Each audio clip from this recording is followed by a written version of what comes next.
Mike, it's been so long since I've spoken to you, Mike, that you're no longer Mike Kelly. You're now Michael Robert Kelly. Born with that name, actually, given that name at birth. I'm just teasing you because I got the press releases and stuff, and I was like, oh, Michael Robert Kelly. How nice. How have you been? I've been great. Been busy. Have a couple kids, so just definitely keeping busy, working a bunch of jobs, making ends meet. You were on the show a couple of years ago with Jim Weeks, and you guys had a fantastic performance. If I'm not mistaken, you played the banjo in that, right? I did, yeah. I played the banjo on that. Yeah, that was fun. That was a great time. Have you talked to Jim much lately? I just saw him Thursday at one of the open mics that I run at Slater's in Bolton, Mass. Jim came down. We played a couple songs, a couple of the songs that we had done on that album, the Jim Weeks Band album. It's Well, always I good. feel I felt bad for Jim because, he made an unbelievably great record, which you're on and everything, and then the pandemic Yeah. hit, and some people benefited from the pandemic, not Jim though, No. because he had these shows opening for the Dropkick Murphy. Well, you would have been there, opening Yeah. for the Dropkick Murphys. They got canceled. Hmm. Oh man, it was rough. Too bad that happened because that record is wow, what a Yeah. great Yeah. record. Thank you. Thank you. Yeah, we had a great time recording that with Dave Minahan at Woolly Mammoth, Oh yeah. and it was a great experience. And I still listen to the record a lot, and I'm very proud of the work that we did on that. It's a good one.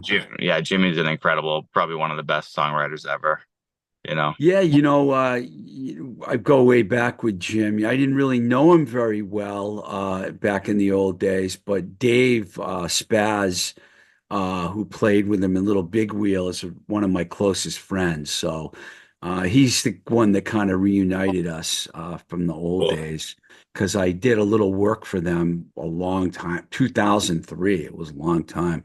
So it was good to have Jim down. That was a lot of fun.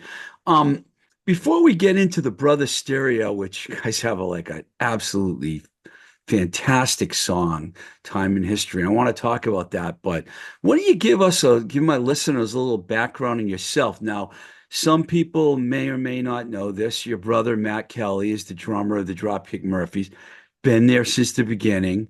So you've been around it. Was your family very musical? Yeah, yes. So growing up, my dad's a drummer. He was in wedding bands and whatnot. He'd play like small festivals like Mount Watatic stuff and or Doyle Field, little things. And we kids were always at these music festivals, just local ones, and I think that really had a big impact on us. It was a great way to have a childhood being around that stuff. And who knows? I mean, I was young, so who knows what my parents were doing, but we were having fun. I know that. But yeah, my dad's a drummer. He has a bunch of first cousins also in Europe called the Kelly family, who was really one of the biggest bands ever in Germany, and they're still doing things there. I had the chance to go on tour with one of my cousins over there, my cousin Jimmy Kelly. It was called Jimmy Kelly and the Street Orchestra. So I have that, that's something that was, geez, that was 2012, 2013. But if we go back a lot further, when I was 7 years old, my brother told me to get a bass, and I didn't even know what it was. And he had been drumming for probably 3 or 4 years already at that point. But he was like, "Yeah, the bass goes with the drums," and I was like, "Oh, cool." So I asked for it, and I got it for Christmas and started lessons. It was a small bass, and I was a small 7 year old, so I sort of gave it up quickly because I was a little frustrated trying to reach that F note on the first fret. And so I picked it up. I actually, my brother continued in bands. He had band practices at the house. I mean, he started his bass player right now, Kevin Rowe, the bass player in Dropkick Murphys, was over our house a lot as a kid, and they had all their first bands together, starting with like GSP, which stood for Greedy Selfish Pigs. They named their band Nemesis at one point, and then they got into the hardcore scene, and they had a great, amazing, absolutely incredible band called Dive. I don't know if I you remember remember Dive. Dive. Yeah, I Yeah, do. and I do. Roger LaValle recorded them at a Yeah. Sound of Glass. I think it was. I don't know if that was it. It was a Sound of Glass Studios that Roger had. I forget, but it was like 1991 or 92, 93, and he started that whole thing. And I ended up around the same time. I forget what age I was in sixth grade. Maybe I was 11, I guess. That would have been about 91. I changed schools. I went from a Catholic school to a public school where I met the first day of school. I met Sean Pelkey, who is actually the drummer in the Brother Stereo. Now, let me Um, just hold on a second because I want to let people know you guys are all from around the Worcester area, Worcester, Massachusetts, right? I'm from Leominster. Sean is from Leominster. No, I mean Um, you're fam. oh, Okay, so when my I family. say Yeah, I'm sorry. Yes, yeah, when I say Lemons, well, I know that's not actually in Worcester, but it's closer to Worcester County. Worcester. Yeah, closer to Worcester than Boston. Yeah. Yes, absolutely. Yeah, Central Mass for people out there in California or wherever you are listening. exactly. Yeah, North Central Mass. Let's say that. Yeah, Yes. but north of Worcester. Um, If so you yeah, took Route 12, okay, this is crazy. I have to do yeah. this. If you got on Route 12 right now and you went south all the way, you'd end up right where I am in Webster, Mass. Oh, Webster. Yeah. Webster is the first place I ever that I sort of tried out for James Montgomery in Webster at the what's it called, Point Breeze. You did. Yeah, yeah, that's when I had my first sort of on the gig. I played a couple songs with him, then I started being his sub. So we can get to that later. I It's know I just unraveled this. I just took you right off of your it's beautiful path that you were oh going in. Sorry. it was not beautiful. It was I'm a fumbler. Uh, I'm not as articulate as my brother. Okay, let's just say that. Yeah, he was great when he was on the Yeah, show, man. yeah, yeah. He is great. I love him. So let's go. So when did you start playing in bands? Well, I started playing in bands when I was probably 14, and that was with my brother in a hardcore band called well, we were called Bound at the time, and then we soon changed our name to Hatchet Face because Bound was like a name for a straight edge band, and I don't know if the singer just wasn't straight edge anymore or if we didn't want to send that exact message out anymore, but we changed it to Hatchet Face. Hmm. And we had a full length album. We had a couple 7 inches, demo and stuff like that. Were you Um, playing predominantly in the Worcester area? oh man, we played. Yeah, I guess Club 490 in Fitchburg was a big one. Oh yeah, Worcester, we'd play the Lucky the Dog. Espresso Bar. Oh Not the Lucky Dog. We never did that. It was Espresso wow, I Bar. remember. I Yeah, remember the Espresso Bar. Good yeah. drop. Good name drop. They were like a all ages. I went to a couple shows there. They're like an all ages venue. They'd have shows during the day, which are my favorite. Yeah, we did some nighttime stuff, but it was the Espresso Bar when it was let's see, there was the penitentiary right in front of it, and we had played there before. The penitentiary was in like a country bar usually, but if you go through the penitentiary, right past that was the Espresso Bar. It was almost like theater seating, Mhm. the old Espresso Bar. I think they went around the corner after that at some point in like more of like a garage space or something like that. Which actually the Murphys had played at one point a long time ago. I think the place I went to was right on the Auburn Worcester line. That's where I went. I don't know if Okay. they moved from that location. This was in 97. Yeah, they might have moved already at that point. I can't tell you what years we were playing there, but that was one of the venues, and then there were other places like the White Eagle. Remember that place? Yes, I do.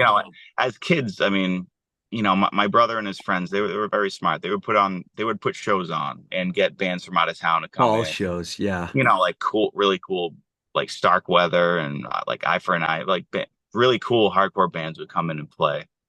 And 490 had some like semi-national type stuff. Like, I mean, Sam Black Church, Typo Negative, those are bands that we played with. And man, it's just such a whirlwind, I mean, I wish I could go back in time and sort of re-experience it and appreciate it a little bit more than I did. Because as a kid at that point, being in a hardcore band, it was great and it was a great experience. But at the same time, I was sort of a curmudgeon where I didn't have much stage experience yet. But I was also learning the bass a lot. I was learning a lot. I was like into Rush and stuff like that. So I wanted more of a challenge, I guess, as far as musicality went. Hmm. Um, but who knows? You never know where it would be today if we stuck with it. Stuck with that. But in any case, so that's sort of some initial background of where I come from. Where did you I'm you mentioned James Montgomery, and I think yeah, that's a really good thing to talk about because James Montgomery is one of the one of the most famous musicians ever to come from New England yeah. area. When did you start playing with James? Well, 2009.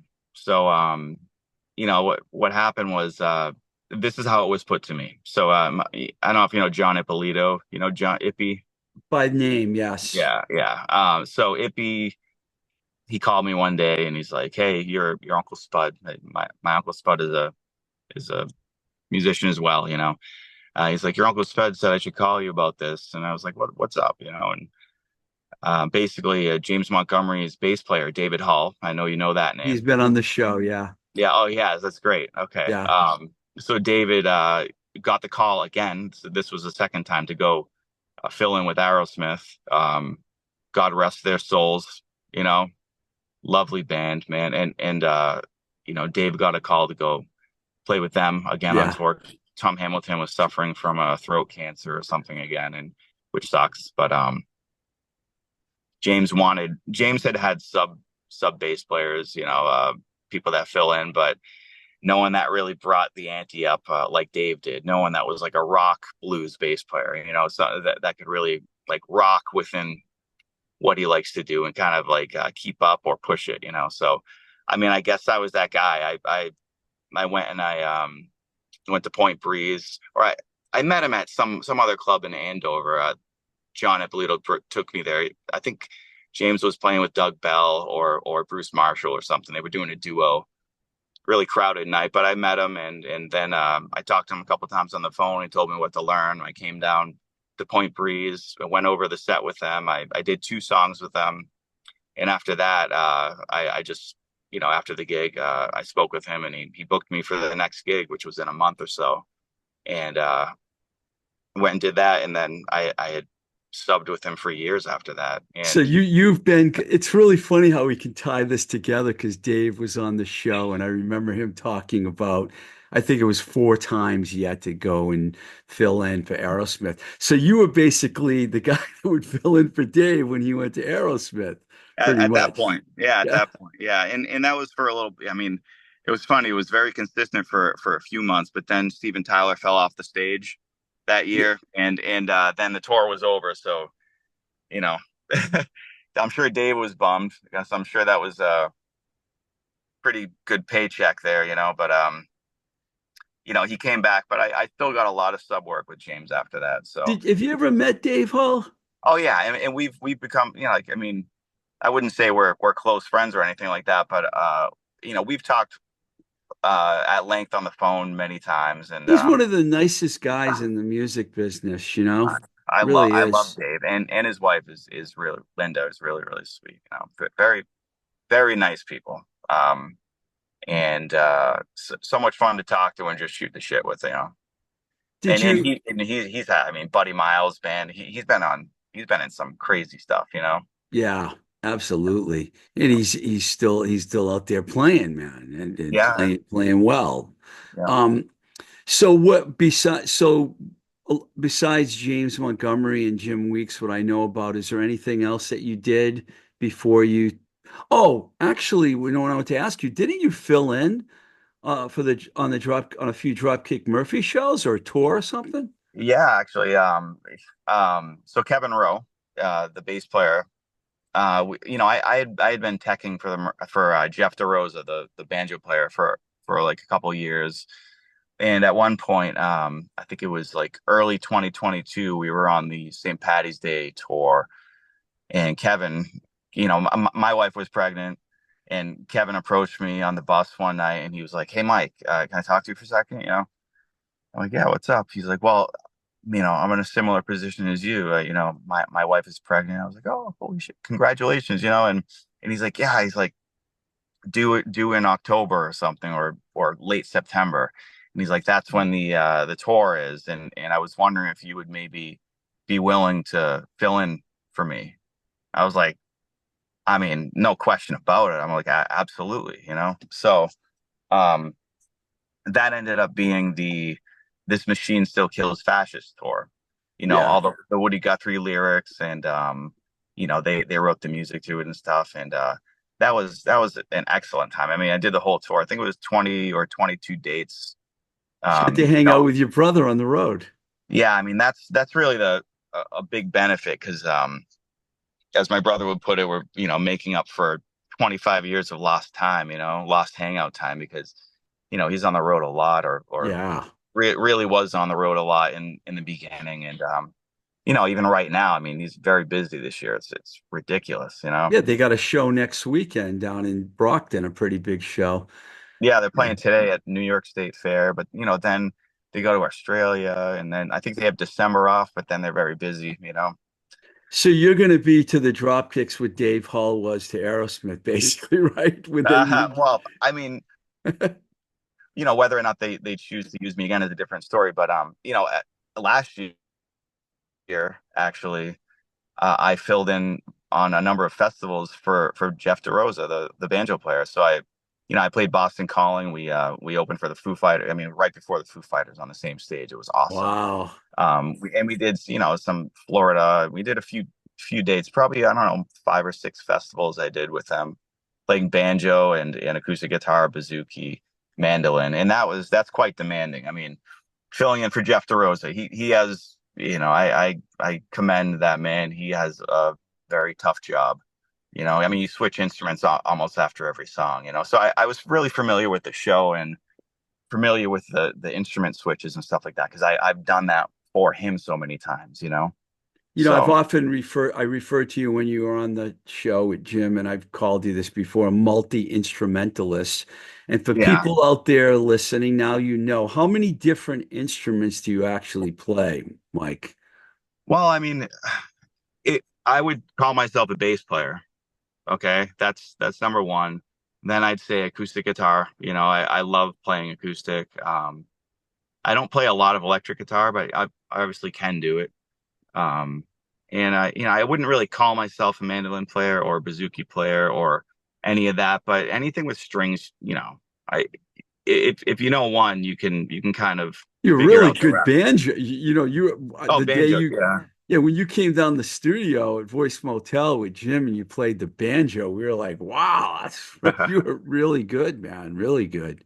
Thank you. Yeah, I studied that for a bit, so it's one of those instruments that if you're gonna play banjo, you got to play the banjo. That's Yeah. if you have to do that constantly, and if you're out of practice, you're screwed, because playing with finger picks is a completely different thing. I play The- 5 string banjo mainly, so actually filling in for DeRosa on the 4 string banjo was a challenge, because I don't consider myself the best, like, accurate picker. And a lot of his stuff is very demanding. Starting the set with shipping, or sorry, State of Massachusetts or something. That whole thing was pretty intimidating to do for me. But being on that stage wasn't, though. I felt really comfortable up there. I felt at ease, and with being with family. It was great. Being as your father and your brother are drummers, did you ever play the drums? I imagine you must have tried the drums, right? Yeah, actually, I never, like, it's weird. I never studied the drums or anything, or even played along with many songs. I can keep a beat and sort of write some stuff on the drums. And my brother, gave me one of his his custom SJC kits to put in my studio. So I have that there.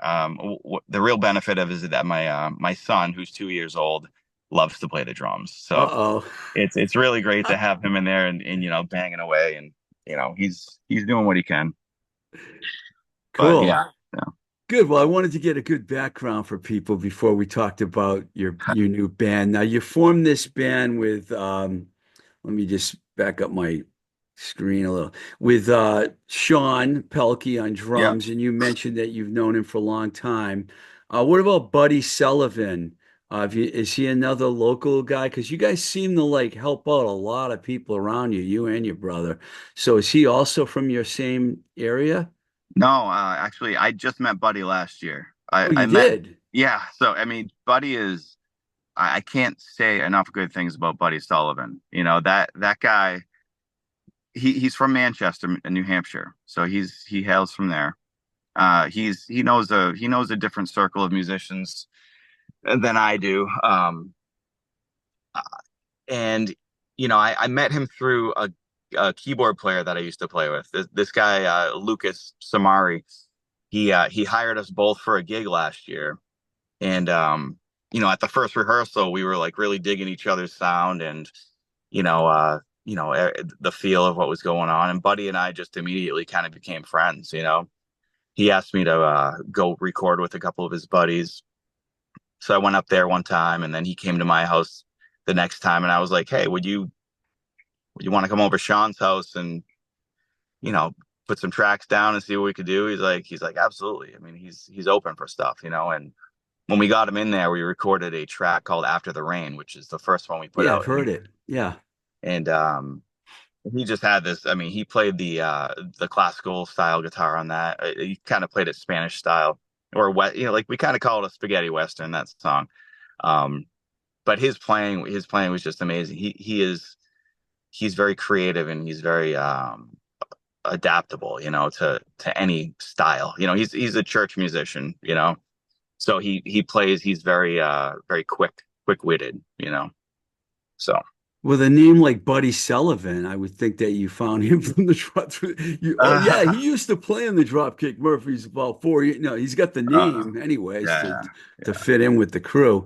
yeah, Um, the song that I listen to both the song. It's really unusual because I usually have people on my show that have like huge catalogs or yeah, like I just talked to like Lisa from the Bell Rays, and they're like, yeah, well, we just put our 13th album out, and so I've man, had a lot of people like that. I'm not used to having, but when I heard the song, your publicist, who's one of the best around, yep, Michael, Michael, um, yeah, he sent it to me, and he goes, I think you know this guy. And I'm like, yeah, I do know him. And yeah. I listened to it, and I was like, wow, it's a longer song, maybe 5 to 6 minutes, something I like think it's that. about five. Yeah, sorry about that. That's okay. And I listened to it, and it just sucked me right in. And I don't know who wrote this. He might have written it. It said, and I'm going to read it because it's a really good quote. The track engages an introspective sonic journey through its 5 minute runtime, canvassing broad strokes across the spectrum of sound with a centered gravitational pull as flashes of indie, psychedelia, post Britpop, and space rock dance around Kelly's lived in sense of lyrical storytelling. Okay, that's an unbelievably great. That's your bio right there. I mean, it blows me away that's a review. He didn't write that. That was maybe Rock Fables. I forget the name. Shoot, I should have it right here handy, but Whoever wrote it, it's a great way to suck someone into like, and the fact that it says post Britpop, that's right up your publicist category. He oh, is probably, it? oh, I love that, because he's a big Yeah. British pop guy. But the song is like, and I think this is what you said about it. Time in history is about the insecurities and complacency of today's world, coupled with the nostalgia of growing up and longing, excuse me, for yesterday's world. I think this song would be relatable to our generation very Hmm. directly. It is, and that's a good way to put it. Now, the song is fantastic. Thank you. Tell us about the songwriter. You wrote this. Yep. I think you said somewhere that it started off as an acoustic track in 2019. You demoed it in 2020. So the song, was it written around 2019? I had geez, that intro acoustic part. Oh, I mean, it's not an acoustic part in the song, but yeah, I mean, I had this riff for a while, and then it kind of just like the first line. I come from a time in history, where a conversation meant so much to me. That whole first phrase sort of came very quickly, and when I demoed it, like sometimes a lot of the times I get excited about something that I'm writing, and I start demoing it, but it doesn't go anywhere because I can't just finish it on the spot all the time. Right. So I demo and I kind of produce the first verse and chorus, like intro, verse, chorus to a song, and then I know I want it to go back to a verse, so I kind of let it trail off into that. But that's sort of what happened to this one for a while, and I demoed it like that, and I finally showed Sean, and he kind of put some demo drums on it after I had some like drum machine stuff happening on there. Like I had a general feel of how I wanted the drums to be, but he took it and did a bit of a demo on it, and then we, geez, it was just last year that we decided to approach actually recording it, and some of those demo parts in the beginning, like I played this thing called the melodeon. It's sort of like a Yeah. yeah, it's like it's like an accordion, but it only has buttons.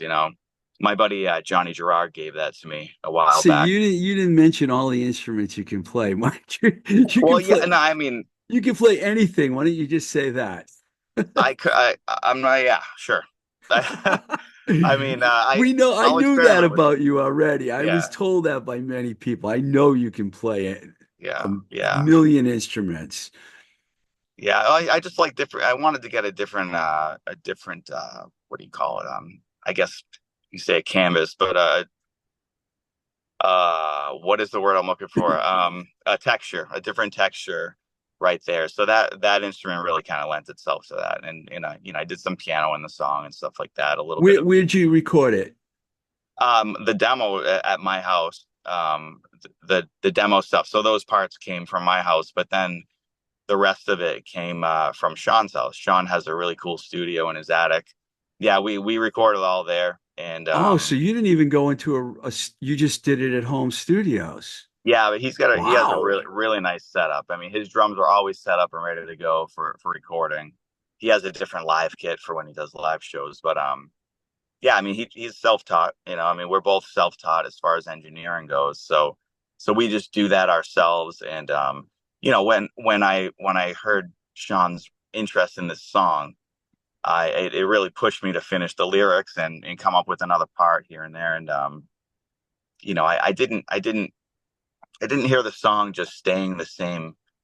Like I just couldn't keep it the same feel through the whole song. That hence the second movement, if you want to call it that, the feel change. So that I don't even know how that came. I don't even know what it was inspired by. I think it just happened. I landed on this F chord and I was like, oh yeah, I think it has to go there. So I just started thinking about childhood, thinking about scenarios about what we used to do, kicking the can, being at parties with our parents and stuff like that. So that sort of just wrote itself. And I Interesting.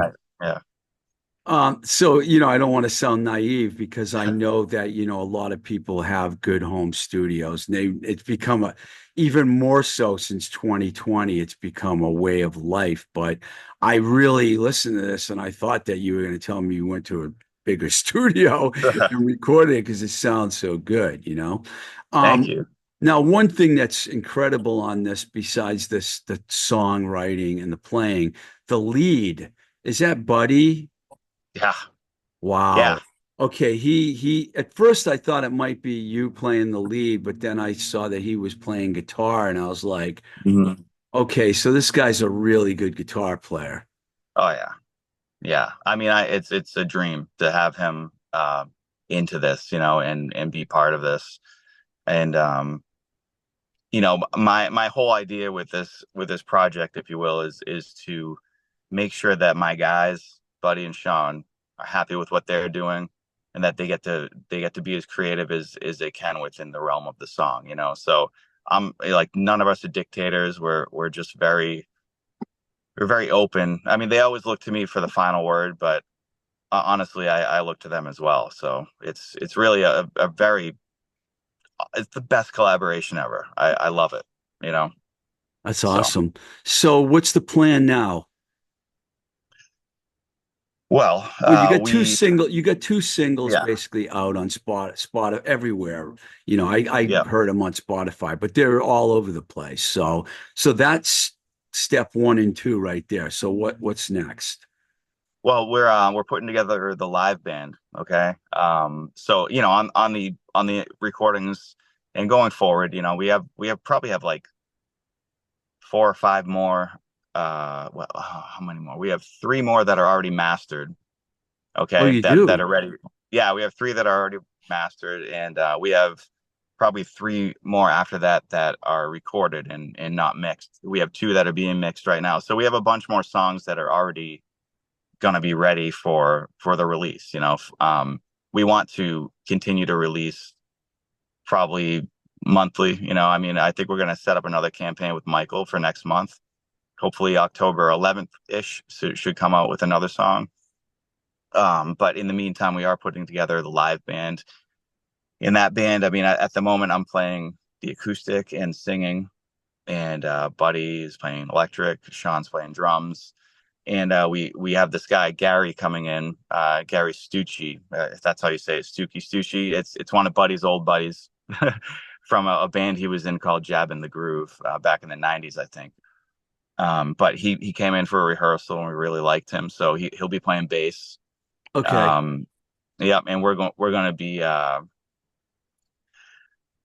rehearsing again in a couple weeks. It's been a very busy summer, so we're getting that live show together, and that's I mean, a huge part of what we have to do at the moment. And the first rehearsal went really great. It went great.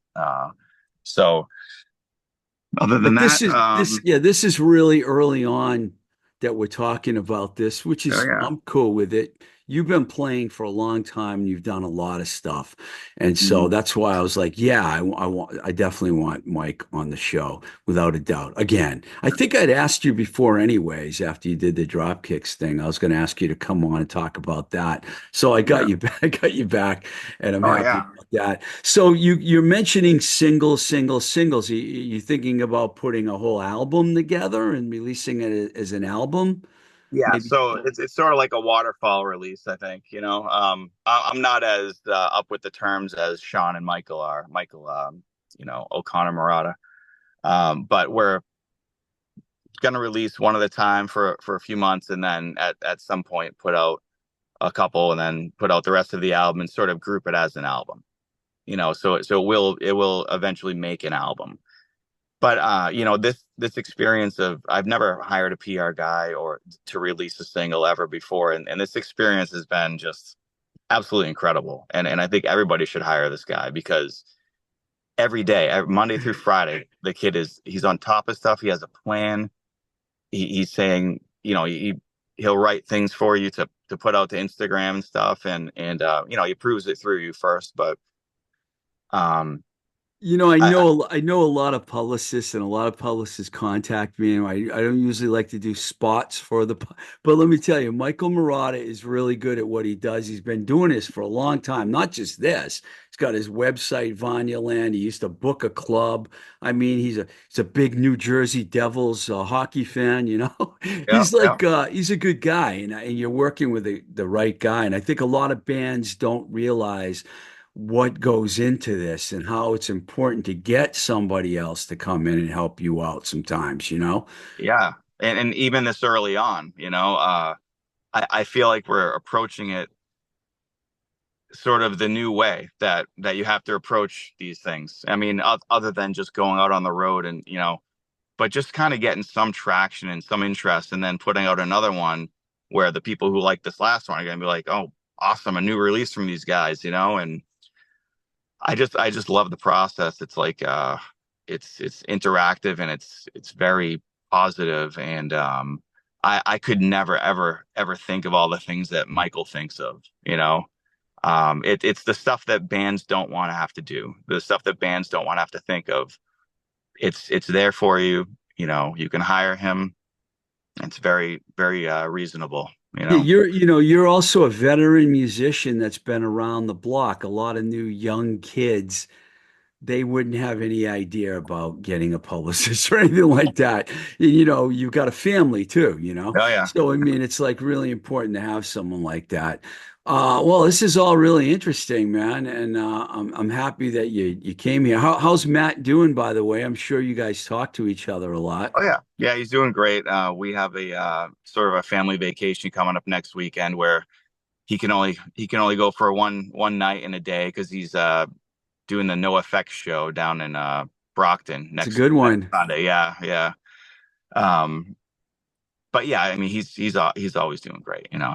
He's a great guy, and we definitely keep in touch. And I miss being on the road with him, but I don't want to miss my kids that much right now. Again, I got to be here for my little guy and my girl. I'll So definitely give Matt my best, man, because he's a really good guy. I like him. He came down to the studio actually when we did our interview at Voice Motel, and it was awesome. great hanging out with. We had so many mutual friends, because Yeah, Rick yeah. Barton and I go way back.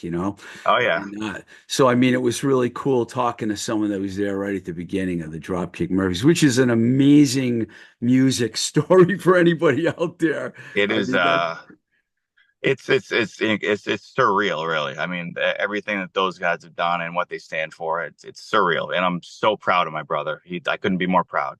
sure your whole Yeah. family is because you have Oh a yeah. family of music people. Oh yeah. Yeah. Um, thanks a lot, man. I appreciate you coming on and talking to me. Thank you so much for having me. I appreciate it so much. And we'll keep in touch. And as the band grows and gets bigger, and once you get the record out, come back on the show, Yeah, please. I'll bring the guys that time. Absolutely. Awesome. Thanks, Mike. Thanks, Steve. Take it easy, bro.